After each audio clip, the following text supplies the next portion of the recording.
안녕하세요, 다니쌤입니다. 제가 얼마 전에 일본 영화 한 편을 봤습니다. 꽤 괜찮은 영화인 것 같아요. 제가 이 영화를 보면서 노년의 삶에 대해서 깊이 있게 생각하는 계기가 됐습니다. 지금 40대, 50대라면요, 보시고 여러분의 의견을 아래 댓글로 남겨주시기 바랍니다. 네, 여기 보면 영화 포스터 있죠? 영화 제목이 플랜 75입니다. 일본 영화예요. 일본이 이제 고령화 문제가 굉장히 심각하잖아요. 그래서 일본 국회가 고령화 문제를 해결하기 위해서 청년층의 부담을 줄이기 위해서 정부가 75세 이상 된 국민에 대해서는요, 죽음을 적극적으로 지원하는 정책 플랜 75를 통과시킵니다. 즉 고통 없이 죽는 안락사를 정부가 도와준다는 얘기입니다. 지금 이 장면이요, 플랜 71을 고려하고 있는 여성이 담당 공무원과 상담을 받고 있는 장면이에요. 네, 공무원이 안내를 합니다. 신청하면 정부에서 10만 엔을 준다고, 또 이것을 본인이 원하는 곳에 쓰시라고.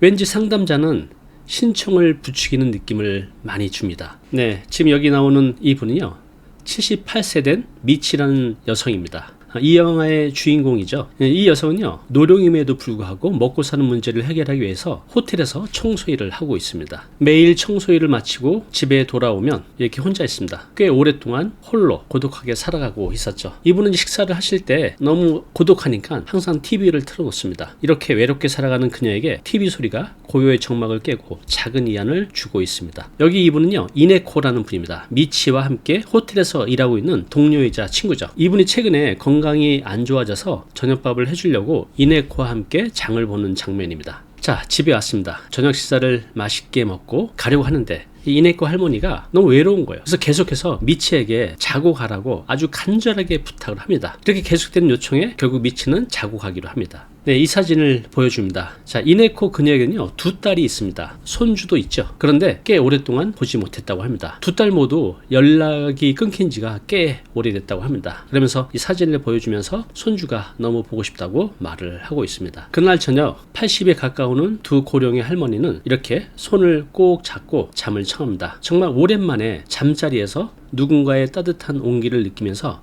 잠을 청하게 됩니다. 두 분 다 아주 행복해 보였습니다. 네, 지금 모습은요, 좀 전에 보셨던 그 이네코 할머니가 호텔에서 일을 하시다가 쓰러지십니다. 그래서 이제 병원에 입원을 하게 되는데, 호텔에서는요, 이 사건을 계기로 여기 계신 이 고령의 할머니들을 다른 이유를 들어서 모두 해고하게 됩니다. 미치라는 이 할머니는 당장 먹고 살아야 하는데 막막했습니다. 다른 할머니들은 얘기를 들어보니 의지할 곳이 있었어요. 난 자식한테 가겠다. 그리고 난 모아둔 돈이 좀 있다. 난 연금이 있다. 그런데 미치, 그녀는 의지할 곳이 전혀 없었습니다. 돈도 없었습니다. 그래서 당장 일자리를 찾아야 했죠. 그날 그렇게 씁쓸하게 집에 돌아오는데 벽에 붙어있는 안내문을 보게 됩니다. 보고 계시죠? 집을 철거하니 나가라는 통보였죠. 그녀는 잠시 생각에 잠깁니다. 마치 그녀의 삶이 이번에 정부에서 노인에게 어찌보면 반강요하고는 플랜 75를 받아들이는 듯 흘러가고 있었습니다. 자, 그렇지만 그녀는요, 살기 위해 필사적으로 노력을 합니다. 일자리를 여기저기 알아보고 있었지만 나이 때문에 받아주는 곳이 없었습니다. 결국 집에 돌아온 그녀는요, 가까운 지인들에게 전화를 하기 시작합니다. 왜요? 네, 일자리를 부탁하기 위해서. 그런데 모두 여러 가지 이유를 들어서 완곡한 거절을 하게 됩니다. 자, 그러던 중에 겨우 하루 일하는 알바 자리를 구하게 됩니다. 도로 공사 현장에서 이렇게 추위를 떨며 일을 하고 계신데요, 이렇게 추운 겨울밤 하루 종일 서서 일하는 게 고령인 노인에게는 너무 힘에 부쳤습니다. 저는 이 장면이 굉장히 충격이었습니다. 호텔에서 함께 일했던 이네코라는 할머니가 퇴원했거든요. 한동안 연락을 못했었습니다. 근데 이네코 할머니가 궁금해서 전화를 했는데 할머니가 받지를 않는 거예요. 그래서 미코 이 할머니께서 직접 집으로 찾아갔죠. 그리고 그곳에서 그녀는 매우 충격적인 장면을 보게 됩니다. 지금 여기 화면처럼 식탁에 엎드려서 고독한 치유를 보낸 그녀의 모습을 보게 됩니다. 그날 집에 돌아온 미치는요, 동료 이네코의 그런 끔찍한 고독사 현장을 보고 충격에 빠져서 헤어나오지 못합니다. 그녀는 생각합니다. 내가 죽으면 나를 찾아올 사람은 단 한 명도 없는데 어떡하지? 두렵다, 무섭다. 그렇게 그녀는 고민에 빠져들게 됩니다. 이렇게 계속해서 생겨나는 모든 상황들이 그녀의 생존을 사회는, 국가는 철저히 외면하고 있었습니다. 그녀의 삶은 하루하루가 절망이었습니다. 희망이 없었습니다. 지옥이었습니다. 결국 미치 그녀는요, 결심을 하게 됩니다. 플랜 75를 신청하기로. 그녀에게 이거 말고는 선택지가 없었습니다. 그렇게 그녀는 스스로의 삶을 마감하는 선택을 하게 됩니다. 지금 이 장면은요, 플랜 75를 신청하고 일정이 정해졌습니다. 그리고 그 사이에 담당 공무원과 통화를 하는 모습입니다. 자, 그런데 정말 오랜만에 누군가와 대화를 할 수 있었던 것. 물론 그분은 담당 공무원이었고 사무적으로 하는 것이었지만 그녀는 어쨌든 내 말을 들어줄 사람이 있다는 게 너무너무 기쁘고 행복했다고 아주 잠깐이었지만 큰 위로를 받고 있었습니다. 이제 내일이면 플랜 75가 실행되는 날입니다. 네, 삶을 마감하는 마지막 날. 그녀는 마지막으로 자신이 살던 집을 깨끗하게 청소하고 정리를 하고 있습니다. 자, 그리고 다음날 아침이 밝았습니다. 가장 저에게 슬펐던 장면인 것 같아요. 미치 그녀는요 아침에 일어나서 이 화면에 보시는 것처럼 창문으로 들어오는 따뜻한 햇볕을 이렇게 손으로 천천히 느끼고 있습니다. 자신이 아직 살아있음을 느껴보고 싶어하는 것 같았습니다.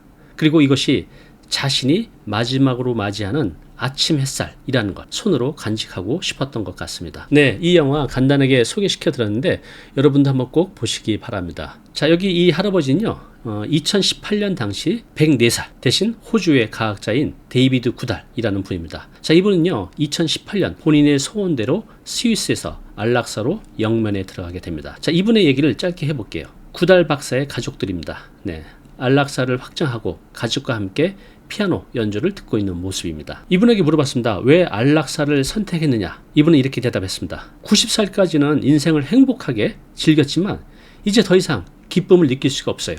그래서 삶을 마감하려고 합니다. 라고 대답을 했습니다. 자, 결국 구달은요 본인의 나라 호주는 안락사가 금지되어 있었어요. 그래서 스위스로 가게 됩니다. 이분은 구달 박사의 딸인 구달 스미스라는 분인데요, 이렇게 말을 합니다. 아버지의 선택을 존중한다. 그렇지만 헤어지는 것이 낯설고 힘들다고 하네요. 당연하겠죠. 네, 드디어 스위스 공항에 도착한 구달 박사님, 스위스에 와서 너무 기쁩니다. 그런데 안락사를 위한 여정을 마치면 더 기쁠 것 같다고 말을 하고 있습니다. 나이가 50이나 60이 지나면 스스로 자유롭게 더 살지 말지 여부를 결정해야 된다. 이것이 구달 박사님이 마지막으로 전하고 싶은 메시지였다고 합니다. 국민 76%가 안락사 입법화를 찬성한다는 내용입니다. 자, 우리나라 국민들 안락사에 대해서 어떤 생각을 갖고 있는지 서울대학교 가정의학과 윤영호 교수팀이 2021년도에 조사를 했습니다. 국민 76%가 안락사를 찬성한다고 합니다. 찬성의 이유는 남은 삶이 의미가 없기 때문에, 2위는요 존엄한 죽음에 대한 권리를 갖기 위해서, 3위는 고통의 경감, 4위는 가족 고통과 부담 때문에 찬성한다고 했습니다. 자, 반대 이유도 있는데요. 1위는 생명 존중, 2위는 자기 결정권 침해, 4위는 약용과 남용의 위험 때문에 반대한다고 했습니다. 자, 이분 누구죠? 네, 남자가 봐도 정말 매력적으로 생겼죠. 세계 최고의 미남, 자타공인이 인정하는 알랭 드로입니다. 자, 이분은요 스스로 안락사를 선택하게 됩니다. 2022년 기사예요. 세계 최고 미남 알랑드롱, 안락사 결정,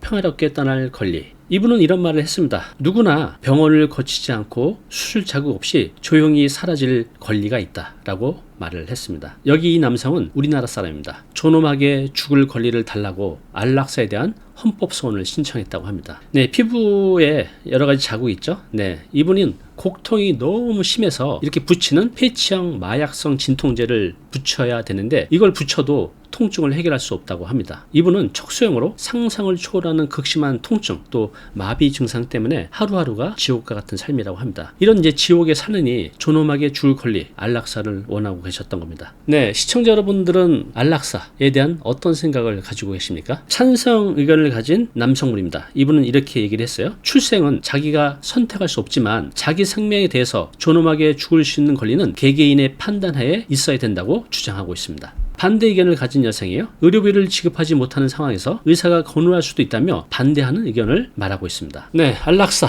여러분의 의견은 어떻습니까? 저한테 여쭤본다면 저는 고민하지 않습니다. 찬성 쪽에 있습니다. 여러분들의 의견, 소중한 의견 아래 댓글로 남겨주시기 바랍니다. 감사합니다.